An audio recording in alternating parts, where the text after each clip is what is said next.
Nos es grato saludarlos, amables oyentes, y a quienes nos ven por la televisión. Encontrarnos nuevamente en este su programa Diálogo Bíblico. Estamos conversando un tema apasionante. Yo creo que va a ser el estudio del trimestre, va a ser una introducción al tema que estamos estudiando, porque realmente es extraordinario. No sé si usted tiene nietos, yo los tengo, y la menor de nosotros siempre le lleva algún regalo a la mamá, un dibujo. Si uno mira ese dibujo, ella lo hace para agradar a la abuelita. Y si uno mira el dibujo diría, no es un dibujo, no es nada, con falta quizás de ortografía, pero es lo perfecto que tiene esa niña para agradar a la abuelita. De eso vamos a estudiar, cómo agradecer a Dios. Muy bienvenido Pastor Celis a estas audiciones. Muchas gracias, una alegría poder estar nuevamente aquí estudiando la palabra de Dios en este trimestre tan interesante que nos ha tocado poder participar. Pensando en lo agradecido, dice que el agradecido es una acción voluntaria de la persona. Estoy pensando en que cómo podemos agradar a Dios realmente, cómo se puede agradar a un Dios que lo tiene todo, que no le falta nada, que es creador, que es infinito. Pongámosle todos los calificativos y aún es poco. ¿Cómo se puede agradar a Dios, no? La verdad es que cuando nosotros pensamos en el carácter de Dios, en el amor de Dios, generalmente tenemos esa idea que obviamente no está equivocada, que Dios es todo, ¿no? Dios es perfecto, Dios no le hace falta nada, Dios no necesita de nosotros, no necesita nuestro cariño, por así decirlo. Pero eso no nos debiera llevar a pensar que Dios es indiferente a nuestras demostraciones de amor y cariño.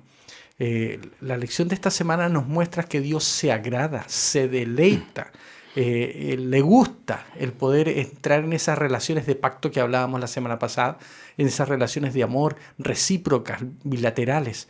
Dios es un Dios que lo tiene todo, por supuesto, pero Él es amor y por lo tanto Él no es indiferente a las reacciones, a las respuestas que nosotros podemos como criaturas mostrarle a Él como respuesta a su amor. Por lo tanto, el hablar de este Dios que se complace, que se agrada de tener una relación con nosotros, nos muestra una faceta de Dios que es maravillosa, ¿no? No es un Dios ahí indiferente que le da lo mismo si es que nosotros le amamos o no, sino que nos muestra un Dios que se complace y se deleita en entrar en relaciones significativas con sus criaturas. Estaba pensando en Sofonías. Sofonías es un libro de los autores, o sea, de los profetas menores, que se llaman, algunos dirán, serán los más chicos, ¿no? Es el espacio que escribieron, digamos. Pero son importantes sus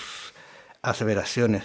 Y allí en Sofonías 3:17 dice, Jehová tu Dios está en medio de ti. Maravillosa expresión que la vamos a ir analizando quizá un poquito más, pero dice, poderoso para salvar, se gozará sobre ti con alegría, callará de amores, se gozará sobre ti con cánticos.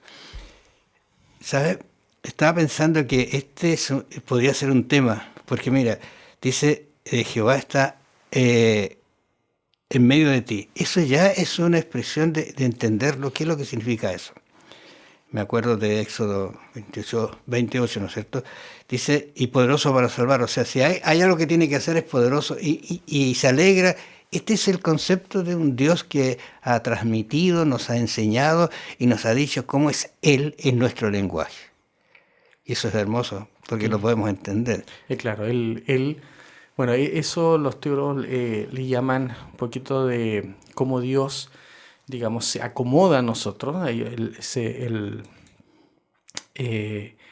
Habla de que Dios, a pesar de que Él no requiere, no necesita de nosotros, Él está dispuesto a hacer esa acomodación, ¿cierto? Es como cuando nosotros como padres, para poder hablar a nuestros hijos, cuando están pequeños, nos inclinamos a veces, ¿no? Y tratamos de ponernos al nivel de ellos para que ellos nos puedan entender, ¿ya? Ese concepto, ¿no es cierto?, de ese Dios que está cercano, que quiere hablar con nosotros y que quiere entrar en una relación con nosotros. Él está en medio de nosotros, Él está con nosotros y se goza, se regocija cuando nos va bien, ¿no? Cuando respondemos a a sus estímulos de amor y a sus expresiones de amor, ¿no es cierto?, con respuestas de amor. Por supuesto, un amor nuestro que no es, que tiene sus deficiencias, que no es ese amor quizás que permanente, constante de Dios, porque el nuestro tiene sus altos y bajos, pero Dios se goza cuando nosotros aprendemos a depender de Él. Ahora es interesante porque la Biblia de alguna manera nos quiere explicar esto. Y en Lucas 15, tú recuerdas, ahí hay una parábola muy hermosa, pero que tiene algunos rasgos que uno quizás no lo entiende como humano al verlo, la reacción. Es la de un hombre que tenía 2 hijos y el menor de ellos un día le dijo al padre: Padre, sabe, quiero mi herencia en vida, eso no se da, para empezar. Y luego le dice: dámelo, y luego que le dio la herencia unos días, se fue lejos y desperdició toda la herencia, perdió todo lo que era su vida. ¿Cómo termina la parábola? Sí, ahí vemos el hijo pródigo, ¿no es cierto? Y que finalmente regresa. Y Dios se alegra, o sea, el padre, perdón, que representa a Dios en la parábola, se alegra y manda a hacer un banquete, manda a matar al becerro gordo, muestra que hay alegría en el cielo también, ¿no? Está la oveja perdida, está la moneda perdida, está el hijo pródigo. Las 3 parábolas de Lucas 15 terminan con una fiesta, con una celebración, diciendo que hay gozo en el cielo cuando un pecador se arrepiente. Y ese gozo, ¿no es cierto?, es de los ángeles, ¿no es cierto?, es de los moradores del cielo, pero Dios especialmente. De hecho, claro, el cielo suele ser también una manera de expresar lo que Dios siente, lo que Dios es. Por lo tanto, cuando dice que hay gozo en el cielo, es que hay gozo en el corazón de Dios. Claro. Hay gozo en la presencia de Dios por lo que nosotros hacemos cuando respondemos positivamente a su amor. Yo sé que las parábolas no se pueden tomar así literales, ¿no es cierto?, pero son un ejemplo de algo. Pero el relato me parece muy vívido cuando el hijo regresa. ¿Por qué regresa? Y es interesante en la reflexión que uno puede hacer cuando se acerca a Dios. Muchas veces la vida nos da unos vuelcos tan fuertes que no sabemos dónde ir, y entonces el único lugar que podemos llegar es a Dios. Pero cuando regresa, lo interesante es que el hijo se presenta como está y el padre lo recibe como está. O sea, no le dijo: mira, anda a bañarte, cámbiate de ropa y te espero en mi oficina. No, allí lo abrazó. Y yo estoy pensando en los siervos, que los siervos miraron, quizás pensaron igual que el hijo mayor: ¿qué hace? Ensuciándose. Bueno, Dios se ensucia por nosotros porque nos ama.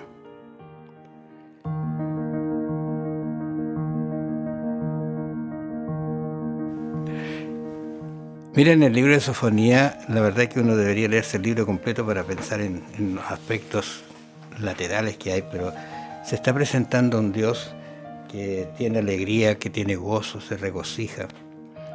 Y él dice allí: el Señor tu Dios está en medio de ti. Nuevamente esa misma idea de que Dios está presente. Pero mira, le agrega un concepto que lo hace valeroso. Dice: como guerrero victorioso. O sea, no es que te vine a visitar, sino que es un guerrero victorioso. Eso le da un agregado, ¿no es cierto?, a la expresión de que Dios está presente. Y luego dice: se alegrará por ti con alegría, guardará silencio en su amor, se gozará por ti con gritos de alegría. Tú estás pensando en un Dios que grita, que se alegra, que se regocija y que a la vez es guerrero. Claro, ahí vemos cómo Dios se apasiona. Vamos a estudiar eso esta semana y la siguiente. De hecho, estas primeras lecciones todos nos están mostrando, ¿no?, cómo es el carácter de Dios, cómo es el amor de Dios. Hemos visto que el amor de Dios, ¿no es cierto?, es un amor que es de gracia, que es voluntario, es un amor que es pactual, que busca una relación. Y ahora estamos viendo, ¿no es cierto?, que es un amor que también, de alguna manera, se complace en nosotros, ¿no? El autor de la lección en uno de sus libros le llama este aspecto evaluativo, o sea, que Dios no es indiferente a nuestra reacción. Dios se complace, se deleita, pero también, digamos, se entristece Claro. cuando es rechazado. Entonces, Dios espera una respuesta de nosotros y Él, digamos, se goza con cánticos. Dice, acá estaba viendo un comentario que dice que esa frase del final del versículo 17, cuando dice que, en algunas versiones dice, te pacificará con su amor, se regocijará sobre ti con cantar, dice aquí alguna versión, puede significar, ¿no es cierto?, que el amor de Dios es tan profundo que llega a dejarlo sin habla. Imagínense, ¿no? Que habla de callar por su amor, ¿no? De que, wow, está tan apasionado por nosotros, tan feliz por nosotros, que se queda sin palabras. Es una cosa tremenda, ¿no es cierto? Cómo Dios se complace, responde al amor que nosotros le damos. Otra cosa que la lección nos muestra es que Dios dice, nos ama, ahí está Efesios capítulo 5, de la misma manera, ¿no es cierto?, que cada uno de amar a su propio cuerpo, dice, ¿no? Entonces, Dios nos ama como a sí mismo incluso, ¿no? Y eso nos habla otra cosa del amor de Dios, que algunos pueden encontrar que el amor de Dios no debiera tener ningún aspecto de egoísmo, supuestamente, ¿no es cierto?, para amarse a sí mismo, pero la verdad es que hay un amor sano de entrega por nosotros, que Dios está dispuesto, ¿no es cierto?, a proyectarse en nosotros para poder tener ese gozo, esa alegría, ¿no es cierto?, que manifiesta. Justamente estaba pensando en la expresión de Efesios cuando dice, maridos, amad a vuestras mujeres, así, o sea, ese es el límite y el máximo y todo, así como Cristo amó a su iglesia. Y aquí estamos viendo la representación de cómo Cristo ama realmente a su iglesia. Ahora, complacer a Dios es un aspecto que la lección nos trae a reflexionar. Isaías 43:4 dice, porque a mis ojos fuiste de gran estima, fuiste honorable y yo te amé, daré pues hombres por ti y naciones por tu vida. Estos son ciertos límites que Dios tiene, que no son límites en realidad para nosotros. Está hablándonos de algún límite para que lo entendamos. Dice, porque Jehová se complace en su pueblo, hermoseará a los humildes con la salvación. Eso lo dice Salmo 149:4. Qué expresión más linda del acercamiento que Dios tiene al ser humano. Y uno podría preguntarse, ¿y quiénes somos nosotros para que Dios nos ame tanto? Y eso es lo maravilloso. Dios nos creó, como lo vimos en lecciones pasadas, de pura gracia, no porque lo requiera, no porque lo necesitara, por su propia voluntad, ¿no es cierto? Vimos textos que nos hablaban acerca de eso. Y acá nos dice que no solo nos crea por amor, sino que Él se regocija con nosotros a través de cada etapa y cada aspecto de nuestra vida. O sea, Dios va acompañando nuestra vida. Es como, no sé, como cualquier padre que va viendo crecer a su hijo y quiere lo mejor para él, y cada vez que va superando una etapa, aprendió a caminar, aprendió a decir las primeras palabras, comienza a ir a la escuela, termina la educación básica, termina la educación media, va a la universidad, se gradúa, se casa, tiene trabajo, después tiene nietos, no sé, va un creyendo como una orquesta, ¿no?, que va de a poquito. Entonces, acá nos muestra cómo Dios desea lo mejor para nosotros. Es como que Dios se comprometió de tal manera con nosotros que sus intereses, ¿no es cierto?, las cosas que a Él le agradan, son aquellas que sabe que son las mejores para nosotros, ¿no? Él manifestó su voluntad en nuestras vidas y Él dice, mira, si haces esto te va a ir bien. Y hay una expresión que me gusta que usa el autor de la lección en otro libro, donde dice que Dios ha atado sus intereses a nuestros intereses. Es como que dice, ok, yo voy a ser feliz mientras mis criaturas también sean felices, ¿no? Si Él ve que nosotros estamos bien, Él se alegra. Si ve que nosotros estamos mal, Él se entristece. Entonces, hay un compromiso tal con nosotros que a Él está atado de alguna manera, vamos a decirlo de manera voluntaria, obviamente, a querer que nosotros seamos felices. Por supuesto, ¿no es cierto?, que si nosotros nos soltamos de Él deja de insistir, ¿no es cierto? Hemos hablado un poquito de eso y la lección lo va a seguir mostrando. Pero de alguna manera Dios está tan comprometido con nosotros, es tan cercano a nuestra felicidad, que nuestra felicidad es también su felicidad. Él se complace con nosotros. Bueno, Proverbios hace una advertencia en relación a esta grandiosidad del amor de Dios. Dice, el sacrificio de los impíos es abominación a Jehová. O sea, hay algo que yo tengo que poner, no ser impío, voy a decir así, tomando el texto. Más la oración de los rectos es su contentamiento. O sea, ¿qué está orando ese, voy a decir, qué está orando ese impío? Eso es abominación, ese sacrificio es abominación. Pero la oración del recto es un contentamiento a Dios. Quiere escucharla, quiere responderla, quiere estar allí. El camino de los impíos es abominación a Jehová, pero Él ama al que sigue la justicia. O sea, palabritas puntuales. Justicia, recto, y por otro lado están los impíos. O sea, esa es la condición para acercarse a Dios. Ahora, ¿es posible uno ser santo para llegarse a Dios? Eso es el concepto. Por supuesto que no es lo que Dios está diciendo. Está diciendo de nuestra disposición. La justicia que aquí se está hablando es la justicia, es el compromiso de la criatura con la justicia, ¿no? Ahora, de todas maneras, hay un puntito acá que yo quisiera mencionar. Hay una frase que a veces repetimos mucho, que no está del todo mal, pero que nos puede dar una falsa impresión en el contexto de lo que estamos diciendo. Es esta frase que dice que Dios odia el pecado, pero ama al pecador. Lo cual es correcto. Dios odia el pecado, pero Él ama al pecador para poder salvarlo. Pero a veces nosotros podemos pensar que eso significa que aún siendo pecadores, Dios nos va a seguir amando. Y allí ya no estaríamos con un problema, que vamos a ver después, ¿no es cierto? Que Dios obviamente nos ama. Su amor es constante, su amor es permanente para nosotros. Pero los beneficios de su amor, la complacencia de su amor, ¿no es cierto?, hacia nosotros, se ve claramente afectada si nosotros hacemos su voluntad o no. Dios no se goza con el pecado, ¿no? Dios no se goza cuando nosotros practicamos el pecado.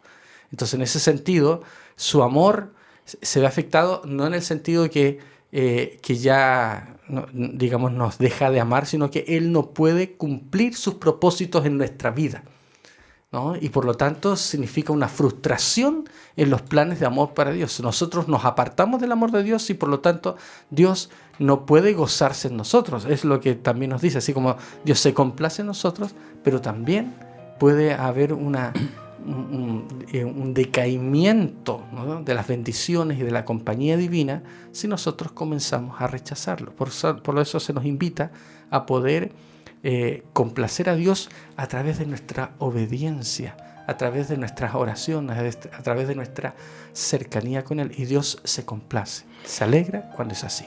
Bien lo dice el Salmo 146:8, dice, el Señor abre los ojos de los ciegos. Miren la interesante, como el Señor levanta a los agobiados, el Señor ama a los justos.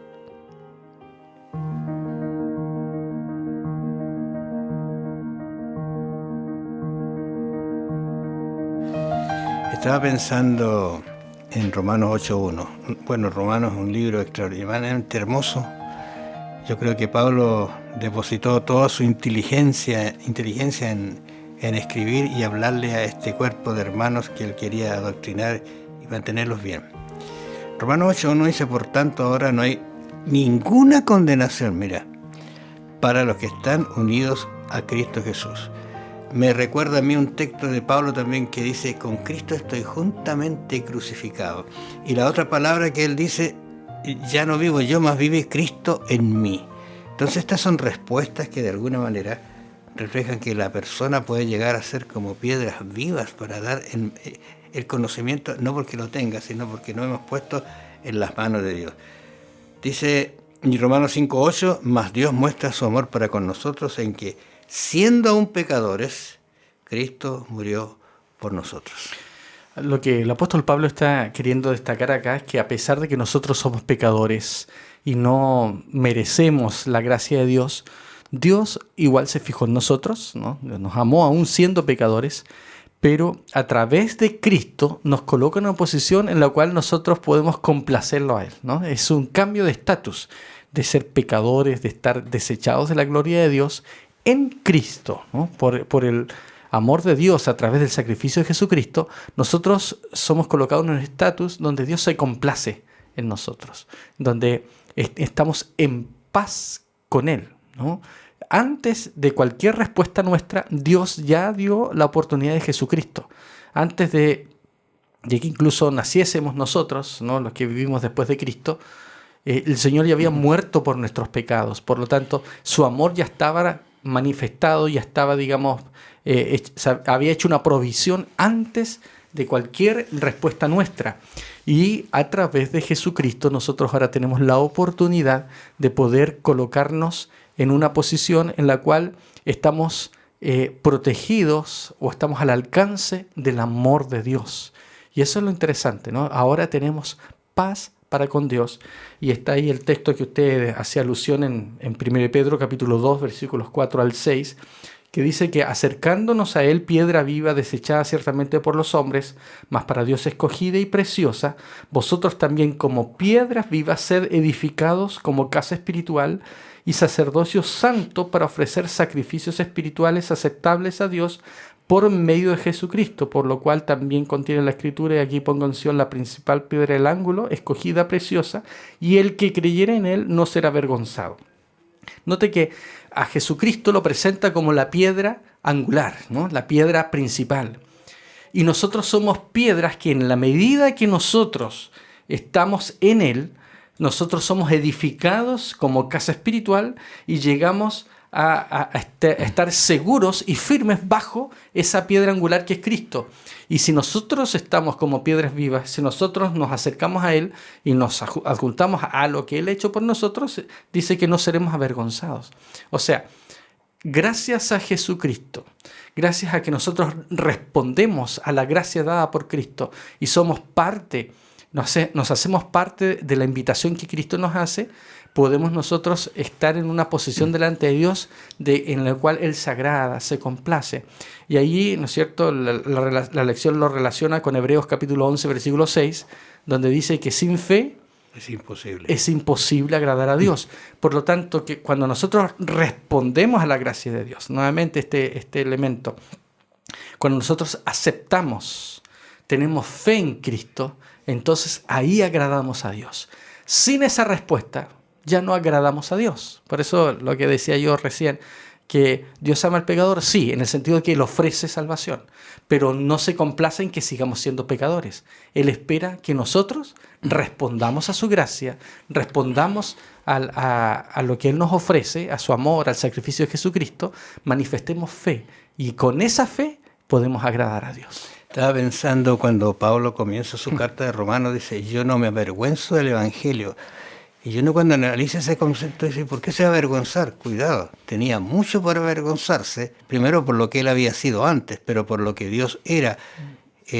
Predicar de un hombre que había sido crucificado significa que tiene que, de alguna manera, convencer a la gente que no era lo que se cree en ese concepto. Ahora, la otra idea que aquí en el texto de 1 Pedro dice que se refiere a acerquémonos a Él, a Dios. Dice, piedra viva. Interesante. Pero luego también hace alusión, y ustedes sean ahora como piedras vivas. Piedras vivas. O sea, interesante esa situación. Y eso va a provocar o va a desencadenar en que nosotros, si no creemos, seamos avergonzados. No seremos avergonzados. Por eso, en Cristo nosotros tenemos esa oportunidad. Sin Cristo no somos nada. Pero en Cristo nosotros agradamos a Dios, somos parte de su pueblo y todas las promesas, todos los beneficios, vamos a decir, del amor de Dios están disponibles para nosotros. Por eso la insistencia de la lección de esta semana en que nosotros por nuestras propias cuentas no somos nada, pero cuando nosotros respondemos a la gracia de Dios, gracias a lo que Él hizo, en nosotros lo que Cristo hizo por nosotros, ¿no? Se nos es entregado, se nos ha adjudicado, somos justificados en Cristo y allí agradamos a Dios, nos ponemos a la altura, digamos, de su amor, al alcance de su amor. Dios tiene para nosotros un objetivo digno, y estoy pensando ahí en Marcos 9:17, un hecho que ocurre en que los discípulos como que fracasan, habiendo conocido tanto y haber estado tan cerca de Jesús. Dice que: Maestro, te traje a mi hijo que tiene un espíritu mudo. Cuando se apodera de él, lo tira al suelo, echa espumarajos, dice, rechina los dientes y se pone rígido. Bueno, es terrible lo que está pasando porque los discípulos no pudieron hacer absolutamente nada con él. Ahora, ¿qué es lo que le dice Jesús? Oh generación incrédula, ¿hasta cuándo estaré con ustedes? ¿Hasta cuándo los tendré que soportar? Tráiganme aquí al niño. Como decía, oye, no pudieron hacer nada. Ahora, ¿quién nos está enseñando este mensaje? Nos habla de que nosotros podríamos ser piedras vivas, voy a tomar el texto anterior, y hacer lo que hizo Jesús. Y Jesús dijo: y cosas mayores que estas van a hacer ustedes, refiriéndose quizás a la cantidad, ¿no es cierto?, a los hechos que van a ocurrir. Pero, ¿qué pasa? ¿Por qué no se puede? Entonces, el problema es la incredulidad de la persona. Así es, y interesante que después Jesucristo le habla, ¿no es cierto?, al Padre, ¿no?, que es el que está pidiendo el milagro.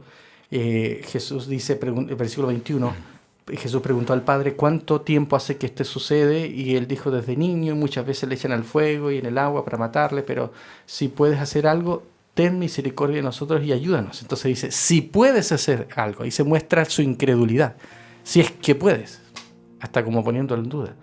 Pero Jesús le dijo: si puedes creer, al que cree, todo le es posible. Entonces, lo que Dios espera de nosotros es fe, que creamos. Y allí el Señor va a cumplir esos propósitos de amor, de gracia que tiene para nuestra vida. Necesita, Dios requiere, Dios espera y nos invita a ejercer una fe para que Él pueda complacerse en nosotros y pueda cumplir los propósitos que Él tiene para nuestra vida. Sería interesante, amable oyente, que usted revisara el libro de Hebreos capítulo 11. Es un libro que habla acerca de la fe. ¿Y de qué fe? De los que creyeron, hicieron muchas cosas, pero dice al final: y ninguno recibió el pago. Se entiende que en vida no, pero que está preparado. Para ustedes también. Tenga fe en ese Señor y va a tener consecuencias maravillosas al final de los tiempos. Que el Señor los bendiga y los acompañe. Nos vamos a encontrar la próxima semana.